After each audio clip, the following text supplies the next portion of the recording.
the things I think we may want to think about with this new law that's in place is what is it that we need to do as a city to have things on the books in regards to a private grow operation that bleeds over into another person's personal property? Or do we put that in do we rezone for growing down at the port? I mean, I think we need to have this dialogue, because this discussion is going to keep coming back and back and back if we don't have something, I think, comprehensive to deal with this issue as it proceeds and more people get into the grow operation as well as becoming patients of using medical marijuana. So I think it would be good for us to maybe look at being proactive in regards to how we handle that.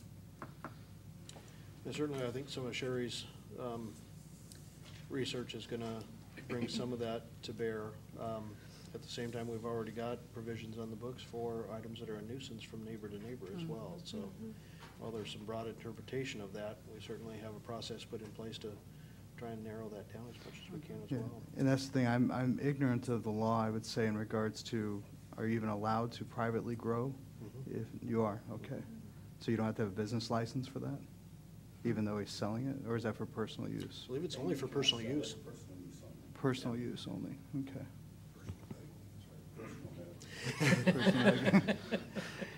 We stand Okay. corrected. Okay. Only an attorney would find that one. Okay, so. Other items from council? Yes. Molly? Actually, just a comment. Last Saturday, I was pleased to be the chair for a Rotary District Assembly for about 340 people that all came to Washougal High School. So the district actually, for a training session, so it was an all-day training session, and the district extends all the way from the Oregon-Washington coastline, kind of borders all the whole Portland metro area, Salem, all the way up to Woodland, all the way over past Pendleton, Hermiston. And so we had 350 Rotarians in Washougal on Saturday. And I was so pleased at the number of people that said, oh, this is a beautiful little community. You live in a wonderful place. We never really knew it was here, and we'll come back. So that Excellent. was very positive. I was very pleased with that. So Excellent. Thank you for your work on that, Molly. David? Just briefly, I wanted to thank Dr. Morton for bringing the state auditor down. It was a good chance to ask him about some concerns that I've got about the open meeting law, and which seems to me to be rather onerous in the way it's enforced. And so I asked him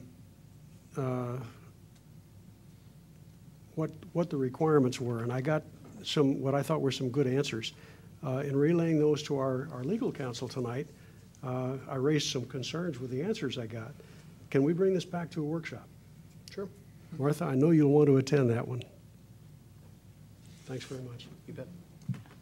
Jennifer? And I think what we're looking for there is the case law. How is it interpreted? Yep. I attended the Camas Washougal Chamber Board meeting on April 13th, and here are a few things I took away with me. They are under their projected revenue budget for their MAP project, so please get your money in ASAP if you would like to advertise with their MAP project. The port will be hosting a chamber happy hour event in May. They haven't determined a date yet, though, so I'll get back with you on that. The Citizens and Business Awards Banquet that they hold every year will be held on June 8th at Camas Meadows, and they present awards for Business of the Year, Citizen of the Year, and Teacher of the Year. So if you have any nominations or if you'd like to attend that event, I'm sure you can get much more information on their website. There also will be 3 vacancies coming up on the Chamber Board. If anyone's interested, please contact Brent Erickson at the Chamber.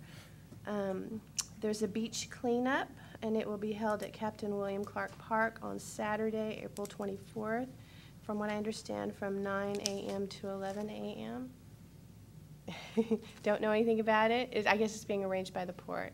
It was mentioned by the port representative. So, grand opening of the new stadium in Camas will be held September 17th with a Hall of Fame dinner to be held on the following Saturday.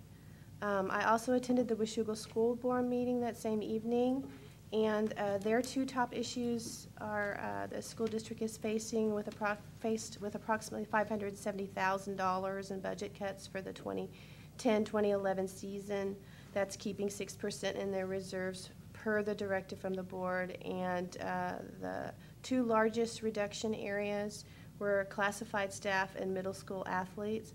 However, the district has put together a community budget task force, and it's comprised of volunteers from the community, and they will be meeting periodically through April and May to review, discuss, add to, and then by consensus, they'll finalize the recommendations to the board by May 11th. So they have their challenges just like we have our challenges. And they did a lot of cutting last year as well, so this is going to be huge for them. They just are shaking their heads, and they're not really sure what they're going to do at this point.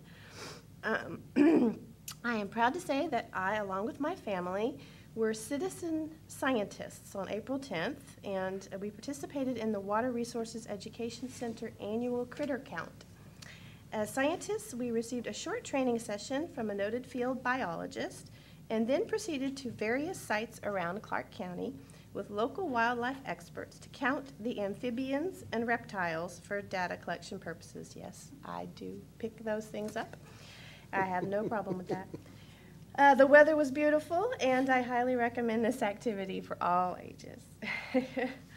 And I attended the CCIA public meeting on April 14th, where the special speaker for the evening was Brian Sontag, as we've already discussed. And surprisingly, he was very animated. I found him very entertaining, and thanks to a very lively question and answer session with the audience, I left with much valuable information.